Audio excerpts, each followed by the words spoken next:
How to fix emoji not showing in WhatsApp in Android.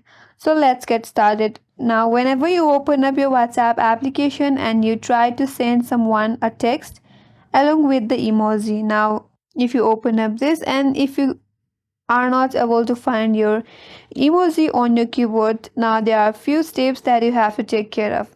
So first of all, you have to check whether if there is any system updates pending in your device. For that, open up the settings in your mobile device and under the settings page scroll down and head over to system.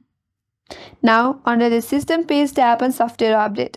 If your application required a software update where the newer version of Android is available, then you have to install it into your device. So install newer version of the Android in your device. After you install that, restart your device and then check whether the problem will be solved or not. In most of the cases, the problem will be solved, but if still not, then you have to make sure that the keyboard that you are using in your device is also up to date.